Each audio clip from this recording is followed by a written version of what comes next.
Hey everybody, my name is Vahlkor and welcome to another video. Now for this video, we're actually going to be taking a look at the latest post that just went live on the Dauntless website, and this is yet another lore post titled Slayer's Journal, The Hunt for Bloodbrow, excerpt from Willa Garvin's Hunt's Journal. This is actually very interesting because you might not know this right when you start reading this, but towards the end, you're gonna know who this hunter is because we've actually seen this hunter. I really like this, and I shouldn't say hunter, I should say slayers. I need to get that right. I'm sorry, it's the Monster Hunter, childhood experience in me. But anyways, as always guys, we're gonna do the same format that we did in the last video about the lore. We're just gonna read through this together and then we're gonna speculate about certain things that are mentioned in this post. So if you guys are into that, hope you enjoy it. And if you guys are not and you just wanna go find the post and read it yourself, just go ahead and click on the link in the description. Go to Dauntless website. I think these things are actually very good. It allows me to immerse myself in the world of Dauntless. And like I said, there's information in this post. So hopefully you guys enjoy it and let's just jump into it. The last thing I remember before was striking the charging strike across his brow. Blood sprayed across my face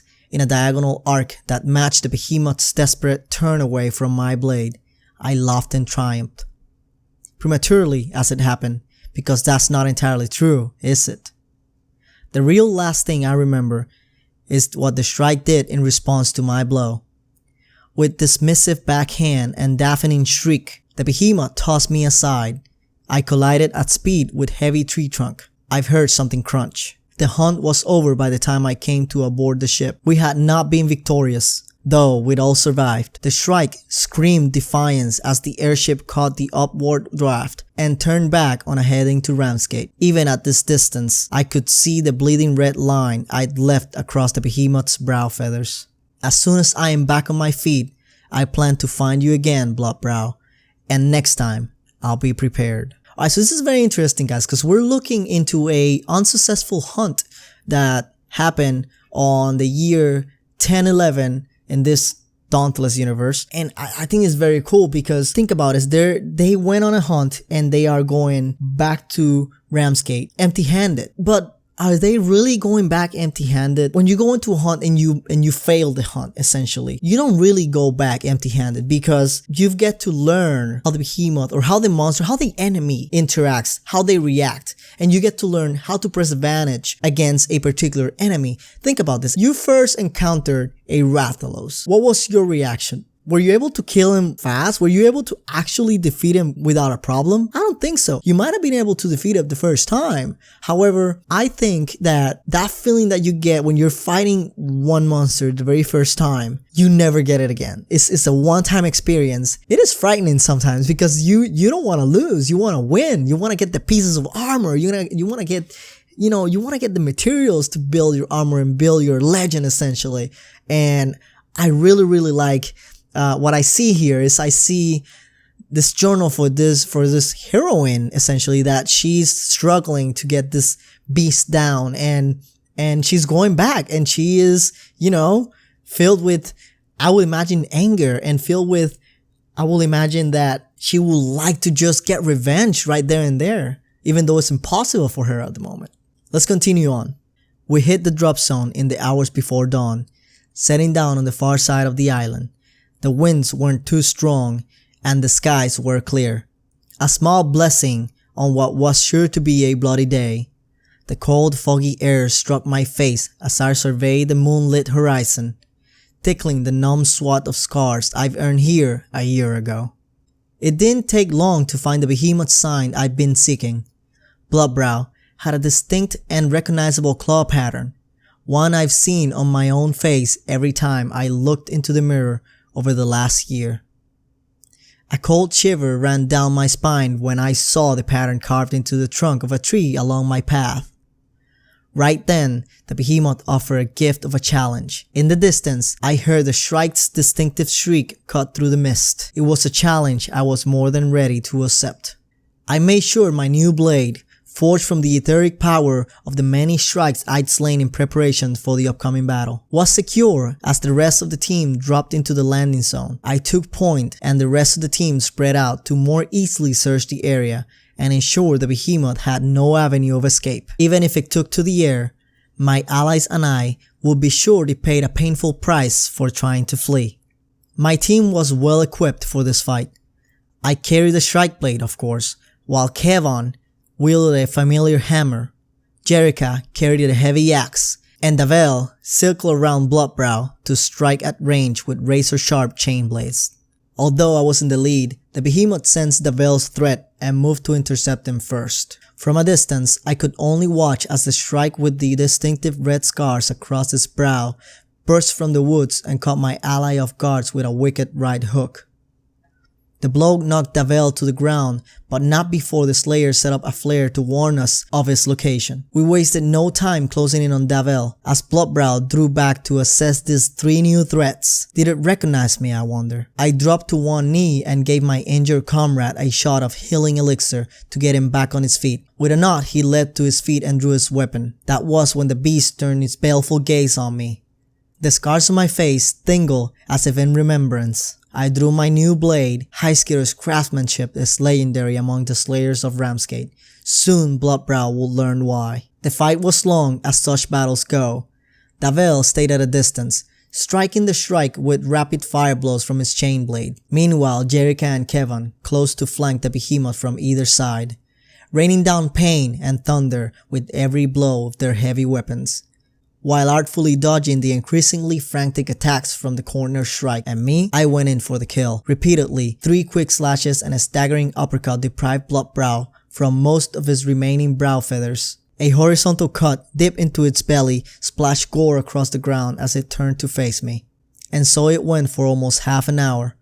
Before long, our elixirs were gone, our airships were out of supply drops, and the strike was bleeding, grasping for air. I raised my blade for the kill strike, just as it summoned another surge of etheric energy from somewhere within its savage heart. Power erupted from the beast as I brought down my sword between Bloodbrow's glowing eyes. The etheric blowback threw me several meters, but I rolled into the fall and managed to keep my eyes on the strike. Davel offered me a hand up and we cautiously approached the fallen behemoth. As we watched its physical form begin to break down, the etheric inside the strike finally freed by its death to return to the greater world. There it would be captured, consumed, or perhaps dissipate into the sky. But that didn't matter to me. I've gotten my payback. I set up a flare to summon the airship and congratulated my fellow Slayers. It was a good hunt. A good day not to die.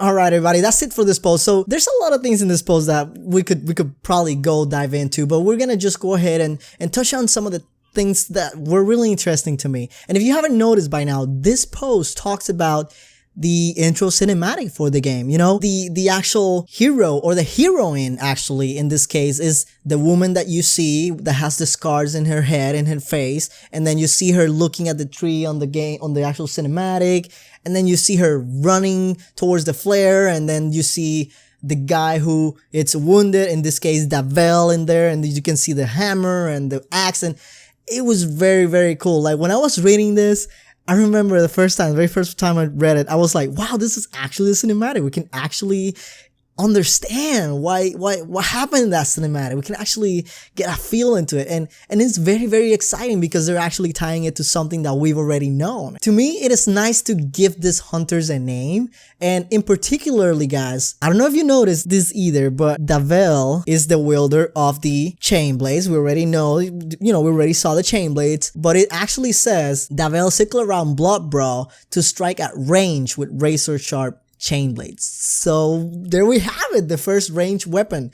I mean, I was unaware that they were actually like ranged weapon. I mean, I knew you could see the chain, but what was the distance now? You know, it wasn't really clear. Now, this is actually, there's something, there's more here. It actually says Davel stayed at a distance, striking the strike with rapid fire blows from his chain blade. So not only their range, they are fast weapons. They're fast acting weapons. And this is, I can't help it, but this makes me think of Kratos in God of War. You know how Kratos is actually fast, and then he's actually, you know, doing this massive combos in hack and slash style. And while this might not be like super fast or very hack and slash, like, you know, like so fast like God of War, it actually might have some of those mechanics. I mean, we haven't seen this in play. We haven't. And remember guys, this is all speculation. Wouldn't it be awesome that we have sort of like a character like that moves fast and, you know, deals fast damage and can dodge things? And I think that'll be great. I'm I'm probably rooting to do chain blades. I was wanting to try the chain blades, and now that I know what they are, I actually want to try the chain blades. I might be a chain blade main, I'm sorry. But anyways, guys, there's a lot of things here, and let me know what you think about this. Do you like the lore posts? Do you like that we get this every now and then, or would you prefer to actually get more like in-game footage or more cinematic stuff, or let us know, because I really enjoy this, but I know a lot of people are really excited to play the game, and sometimes getting a post that is not news, it's just it's lore for the game. Some people might be, might not really care for the lore, but a lot of us do, and I really enjoy this. Alright everybody, that's gonna be it for me in this video. I really enjoy making these. I really want more Dauntless, and you will find me going into the Dauntless website 2 or 3 times a day, maybe. I don't know. I don't know why. I just want to go, and I'm always, looking to the Twitter feed, making sure that I didn't miss a post, and I'm always, going to Reddit, see what's going on in there. But anyways, guys, hope you enjoy it. I'll see you next time. If you like this video, hit that like button. If you're new to the channel, hit the subscribe button, and also let me know your thoughts in the comment section down below. As always, guys, I've been Vahlkor, and I'll see you next time.